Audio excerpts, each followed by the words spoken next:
Your Human and You. Written by Mad Max the Black. Chapter 15. The Horse You Rode In On, Part 2. Was I this bad when I first found out? Twilight asked, blowing on her coffee to cool it off. I was currently suffering from a severe case of deja vu. It was currently late at night.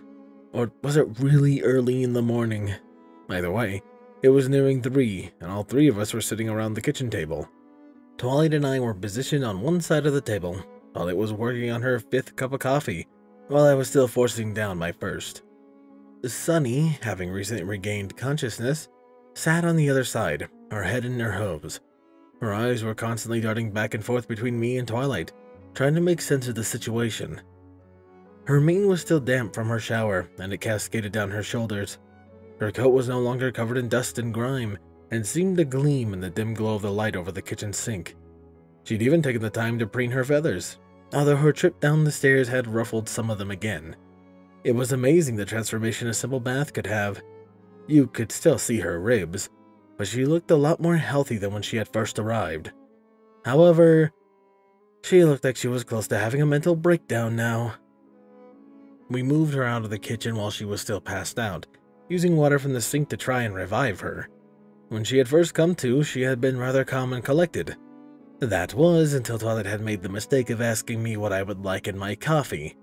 I guess it was partially my fault as well, as I was dumb enough to actually answer. After that, Sunny started getting real twitchy again.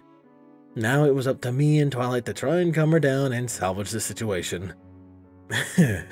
No, you were worse.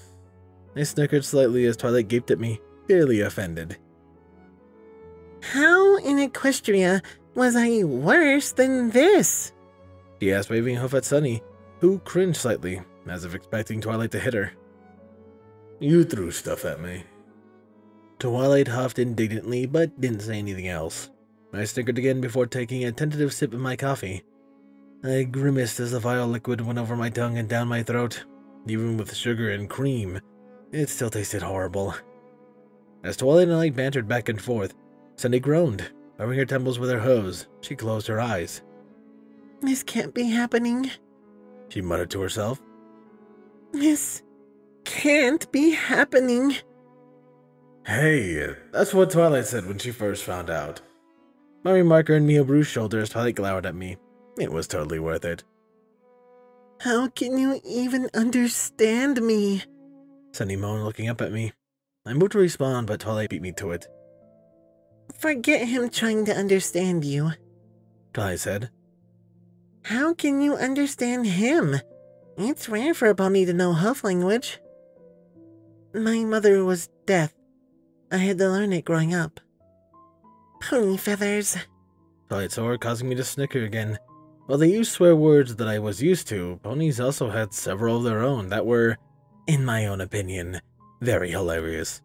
Have you ever seen a grown mare scream horse apples after hitting her funny bone? Well, I have, and it is, by far, one of the more humorous things I have ever witnessed. And I was there when Rainbow Dash tried to eat an entire triple-decker strawberry cake in one bite. Thank you, Applejack, for that little dare. Well, I guess it was only a matter of time before somebody caught us. Twilight sighed, glancing at me. I nodded sagely, eyeing my cup of coffee with distaste. I still had slightly over half a cup left, and it was cold now. Placing it on the tabletop, I slowly slid it away from me. This isn't possible! Sunny cried, slamming her hooves on the table. Humans aren't intelligent? There is no way that something like him should exist in Equestria! Twilight and I looked at each other. She seemed to be silently asking permission. With a nod, I gave it. Well, you see... Twilight said to Sunny with a sheepish grin, scratching the back of her head with a hoof. Max here isn't from Equestria. So... what? Sunny asked, glancing back and forth between me and Twilight. Is he from the Griffin Empire? Zebrica? The far Imperial North? No, not like that. Twilight huffed, annoyance clearing her tone. Isn't anywhere from Equus. Sunny stared at Twilight, her mouth open wide in shock. Leaning over to Twilight, I smirked slightly as I watched Sunny's reaction. I think you broke her again. Twilight just sighed heavily before getting up from the table and trotting over to the counter to refill her coffee mug. I waved a hand in front of Sunny's face, chuckling when she didn't react. Not from Equus? Sunny whispered faintly, practically mouthing the words instead of saying them aloud. She continued to stare at where Twilight had been, a faint looking of awe slowly spreading across her face, replacing the shock that had been there. Twilight turned to the table, and sitting back in her chair, took a tentative sip from her now full cup. Wincing at the heat coming from the steaming liquid, she proceeded to softly blow on the coffee, trying to cool it down. Wait. Sunny said, her look of awe turning to confusion.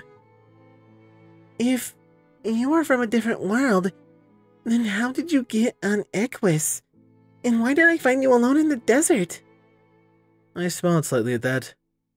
Thank God I don't have to write it all down like I had to do with Twilight. I quickly filled her in on the circumstances that helped led her finding me to the desert. Twilight helped a little by filling in the parts I had forgotten. Her memory must be something magnificent, as I only told her the story once several months ago, yet she still remembered even the little details. As we wrapped up the tale, Sunny's look of confusion deepened. So there was a blinding flash of light and then you found yourself in our world? Yeah, scratching at her ear. And something is preventing you from talking? I nodded once. Could it possibly be that your vocal cords were damaged when you were transported here? That's what I thought when he first told me his story. Twilight said. Although if that were the case, it surely would have healed by now. Nonetheless, she said, holding up a hoof to stop Sunny from interrupting. I checked his throat already, and his vocal cords are perfectly fine. They should work perfectly, and they do. He can growl, grunt, cry out in pain, and make noises. The only issue is he can't talk. Could something magical be preventing him? Sunny asked, her head tilting sideways as she looked at me. I hate getting into these conversations. I feel like a science project. I may not be a unicorn, but it sounds like he got here through magical means. So could magic have damaged his vocal cords? I've already checked that as well. There is no harmonious magic at work. It's almost like his body has forgotten how to talk and he can't relearn. Could it be fixed by going home? We both stared at Sunny, who fidgeted under our gazes. What? Can't he get home? A look of horror flashed across her face. She realized what she had said. Oh no! You weren't trapped here, are you? You can go home, right? Twilight blinked several times, staring at Sunny with a strange look on her face. Now that you mention it, he hasn't shown any signs of wanting to go home. She said, trailing off as she looked at me, a look of confusion on her face. Why haven't you at least tried to figure out how to get home? I looked back and forth between the two, confused. I didn't think that it was an option. I mentally kicked myself for not at least asking Twilight about the subject during my stay. She's one of the smartest ponies in Equestria, and I hadn't even asked her for her help. What do you mean? Twilight asked. The multiverse theory. I signed, trying not to roll my eyes. There are supposedly an infinite amount of universes out there. How could we possibly be able to find mine? It's actually a lot easier than you think. Twilight said, a large smile spreading across her face. About a half a year ago, my friends and I got transported into a different universe, where every pony was the opposite gender. As you can see, we managed to get back just fine. How did you manage that? I asked, hope rising in my chest. If she managed to get back home, does that mean I can as well? It's quite simple. Each universe has a unique frequency, which is passively input into the creature that lives in that particular universe. Like, I paused, frowning slightly. There was no sign for fingerprint in hoof language. Ignoring Twilight and Sunny's confused expression, I looked around the room quickly, spotting the pad and paper and quill that Twilight used for her grocery list. I stood up and retrieved them, returning to the table. I sat down and quickly scratched out my question. Like a fingerprint? I slid the pad over to them so they could read. Fingerprint? What's a fingerprint? Sunny asked, staring at the word in question. I looked at both of them incredulously. Seriously? They have humans in this world and they don't know what fingerprints are? Grabbing the piece of paper again, I grumbled as I was forced to write out my reply again. Human fingers have little ridges across them called fingerprints. No two humans have the exact same pattern. Really? Asked Twilight, her eyes lighting up. I held out my hand for them to see. Both of them leaned in, staring at the tips of my fingers in wonder. This is ridiculous. And then as I resisted the urge to facepalm. That's amazing. Twilight breathed as she stared at my fingers with her magic. I coughed slightly, snapping her out of a trance. Sorry, I got distracted. She said sheepishly. You'll have to let me get a closer look at that later. Leaning back, she took a sip of her coffee, trying to play off what had just happened. I rolled my eyes. To answer your question, if a fingerprint is indeed unique, then the universe's frequency is like a fingerprint. Since you are from a different universe than this one, you have a different frequency than we do. To get you back home, it's a simple matter of finding the spell that allows for the object to be transported from one universe to another, and then locating the universe that matches your frequency. Once that's done, we can use the spell on you and you will be relocated back to your own universe. Do you know the spell? I was leaning forward eagerly. Twilight flinched slightly, her expression falling slightly. No, I don't actually know the spell. She said, her ears twitching slightly as she refused to meet my eyes. But I thought you said you've traveled to different dimensions before. We were teleported there by accident. It was only with the help of the two princes on their side that we were able to get back home. Twilight said, drawing little circles on the table with her hoof. I could probably look it up, but it might take some time. Wait, you said the princes helped you. I signed, my stomach tightening as I realized what she was implying. Does that mean that the only ones who could help me would be... Yes, Princess Celestia and Luna. Twilight finished for me, nodding her head. And as of right now, neither of them know the truth about you, and I can't see them helping you without revealing who you really are, especially when they learn that you're from another universe. I slumped back in my chair, defeated. My one chance to get home, and it could only be done so by the one pony I feared the most. Sunny looked back and forth between me and Twilight, confused at her glum expressions. Wait, so the princesses don't know about you? She asked, cocking her head to the side. I shook my head, not wanting to look up. Then why don't you tell them and have them help out? Because he's scared that Princess Celestia might have her scientist experiment on him if he's found to be intelligent. Twilight huffed, looking at me with annoyance. I've tried to explain to him that she's not like that, but he won't listen. Why would you believe that she would do that? Sydney asked me, her face scrunched up in confusion. I suddenly looked at her with an expression that basically screamed, "Are you shitting me?" Possibly due to what I suffered my first 2 weeks here. At that, Sunny's ears splayed back and a look of shock crossed her face. Looking down at the floor, I could see tears begin to form in her eyes. I'm sorry, she whimpered. The sight caused my heart to break, and I winced as I realized what I did. I'm not blaming you, I signed before reaching over and scratching behind her ear. Her wings twitched slightly, and I could see a small smile playing across her face as she leaned into my hand. Twilight grunted slightly, glancing away from us with a huff. As Sunny wiped her tears from her eyes, Twilight spoke up. At this point, I'd have to agree with him anyways. My head whipped around as I looked at Twilight in confusion. She's agreeing with me about this? She never agrees with me about not telling Celestia.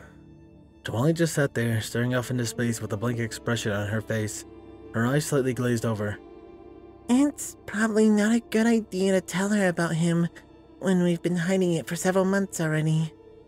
She blinked once and then her eyes returned to normal. Yawning, she glanced around the kitchen, looking at the clock that now read a little after 5:30 in the morning. What? She said as she caught sight of my expression. I glanced over at Sunny, but she didn't seem to have noticed anything unusual. I leaned back, rubbing my chin absentmindedly. You said you could possibly look up the spell? I asked, deciding to focus on Twilight's weird behavior sometime later, when he wasn't about ready to pass out. Twirling out her head, trying to stifle another yawn. About how long would that take? She cocked her to the side, mentally adding up the numbers. It would probably take a couple of weeks for me to find the spell and learn how to do it successfully, She finally said. For some reason, she refused to meet my eye.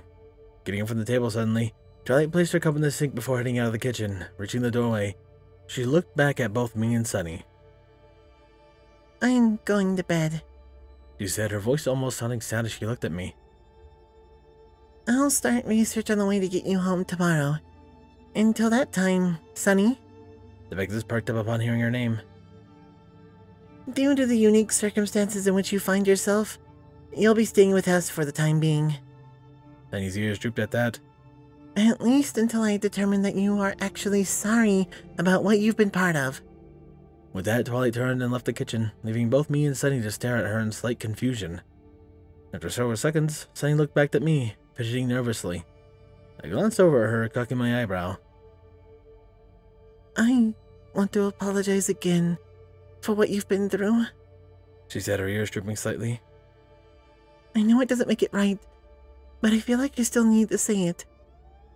I nodded in thanks, smiling at her. She fidgeted again, something else clearly on her mind. What's up? I asked, watching her carefully. I know you're intelligent and all, but, can I possibly... She said, playing with a feather that had fallen off her wing. Leaning over, she put her muzzle to my ear and finished her request in a whisper. Rolling my eyes, I nodded once, causing her to squee loudly. Jumping up, Sunny lashed herself to my head, resting her hooves on my shoulders. She nuzzled the top of my head with her cheek, humming happily. Trying to suppress a snicker, I slowly rose from my chair, trying not to tip over with Sunny's weight still on my shoulder. Patting her head as she continued to nuzzle me, I followed after Twilight. Sunny continued to hum happily into my head as we made our way up the stairs, the sky beginning to turn a bright red as the sun started to work its way into the sky.